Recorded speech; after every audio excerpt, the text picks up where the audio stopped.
Vamos pegar um trecho de um circuito onde a gente tem um fio retilíneo e determinar o campo magnético em um ponto ali próximo do fio. E para fazer isso, vamos criar um modelo matemático, um modelo idealizado que a gente chama de fio infinito, e com ele determinar esse campo magnético. Vamos lá. Vamos pegar um trecho retilíneo de 30 centímetros de um circuito como mostra essa figura, que está alimentado por uma fonte DC, que está aí com uma pilha. E nesse trecho retilíneo, vamos determinar o campo magnético no ponto P, que está ali mais ou menos no meio desse trecho retilíneo e bem próximo do fio. Bom, a primeira coisa a fazer é criar um modelo idealizado. E para isso vamos considerar apenas o trecho retilíneo. Vamos esquecer o efeito de todas as outras partes do circuito. Nesse fio de 30 centímetros, como o ponto P ele está bem próximo do fio, as extremidades que a gente vê na figura são fios trançados, eles não vão trazer uma influência significativa para o campo nesse ponto P. E esquecer o efeito das extremidades é considerar que o fio seja muito longo. E matematicamente a gente diz que o fio é infinito.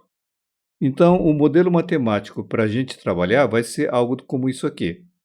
Um fio representado por uma linha infinita, uma linha matemática de espessura zero e com uma corrente I.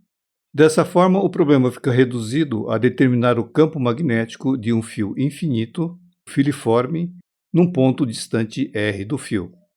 A gente tem a equação de Biot-Savart e o campo final é a integral do campo infinitesimal por todo o circuito.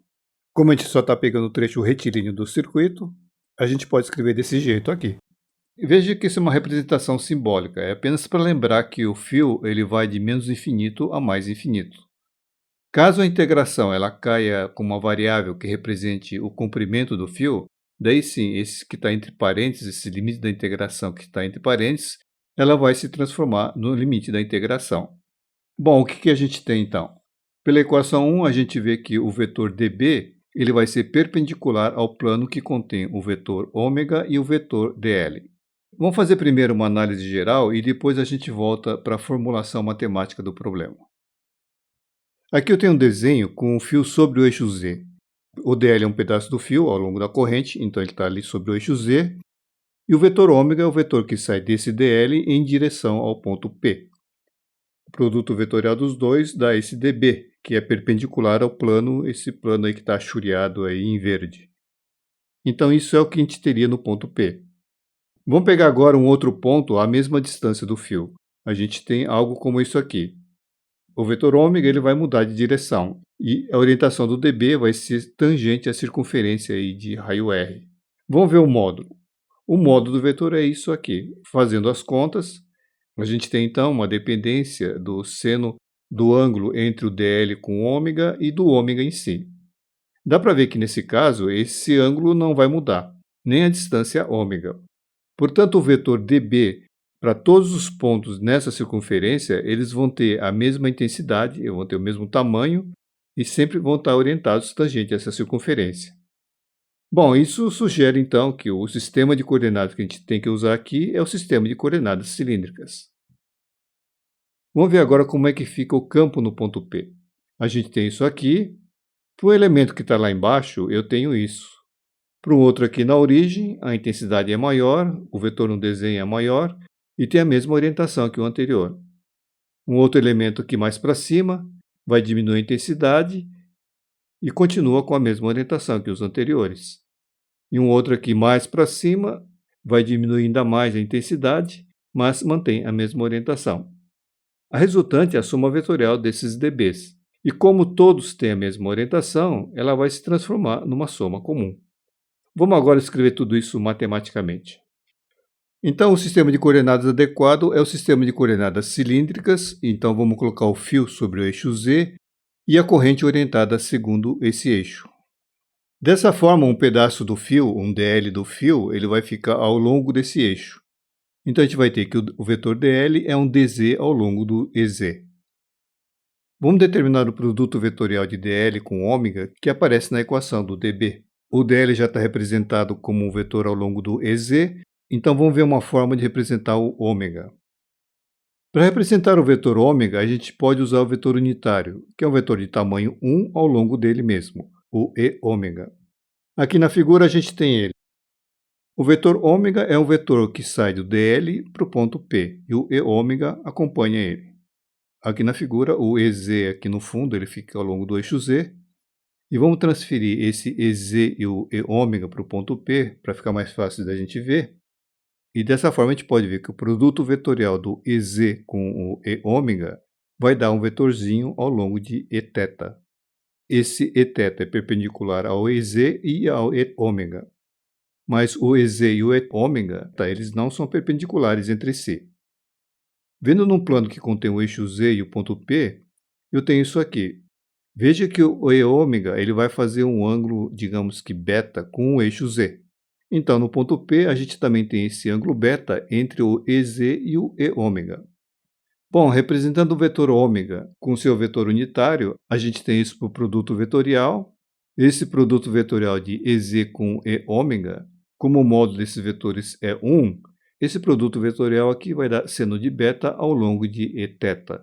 Então, o produto vetorial de dl com ômega vai dar ômega seno beta dz ao longo de eθ.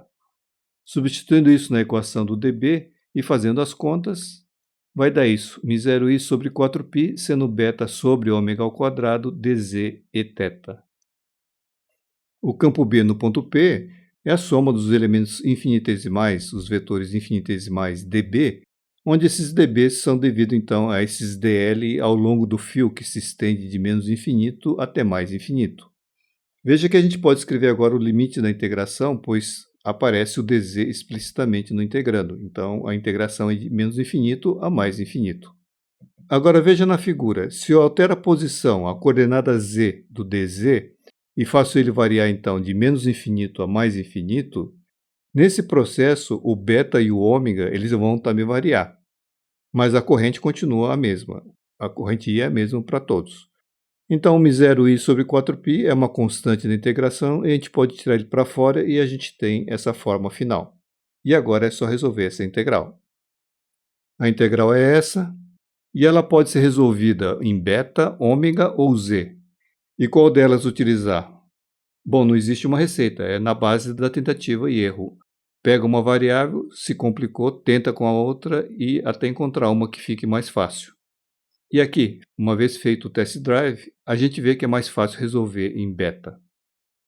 Então a gente precisa massagear o integrando para a gente poder fazer essa integração em beta. A gente tem essa figura, o vetor dl é esse ponto vermelho aqui que está sobre o eixo z, e o ponto P aqui embaixo.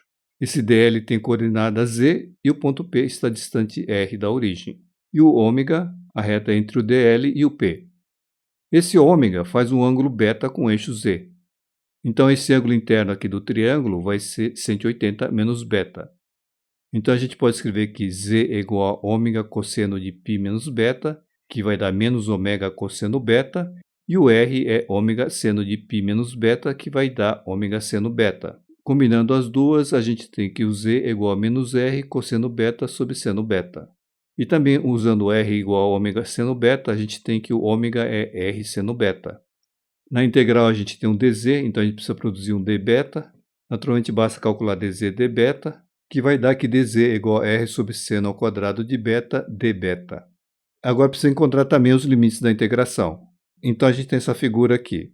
Quando o dl está ali, lá embaixo, indo para menos infinito, ou seja, o z está indo para menos infinito, o beta, que é o ângulo entre o ômega e o eixo z, ele vai tender a zero.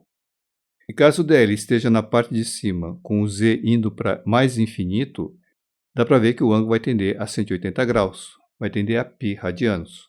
Então, esses são os limites da integração. Então, o integrando vai ficar desse jeito. Substituindo e cortando os termos, vai sobrar seno beta sobre r d beta. Dessa forma, a integral que era em z de menos infinito a mais infinito, vira essa integral em beta de 0 a π, que vai dar 2 sobre r. Substituindo tudo na equação do bθ, o bθ vai dar μ0i sobre 2πr. Como esse r é a distância do ponto ao fio, ele é equivalente à coordenada radial r do sistema de coordenadas cilíndricas. E reescrevendo essa equação então com r, vai ficar desse jeito, que fica uma equação mais geral para qualquer ponto no espaço, e dá para ver então que a intensidade do campo magnético diminui com 1 sobre r.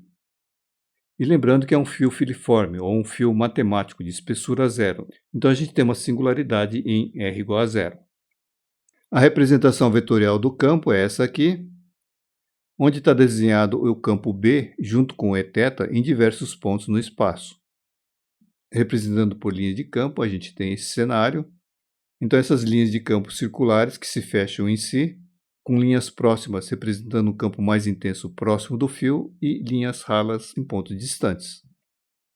E para finalizar, um resumo rápido aqui. Então a gente viu qual é a equação do campo magnético para o fio infinito. Com o fio colocado sobre o eixo Z e a corrente ao longo do eixo Z, o campo magnético ele é azimutal, ele é em θ, e a sua intensidade diminui com 1 sobre R. É isso aí.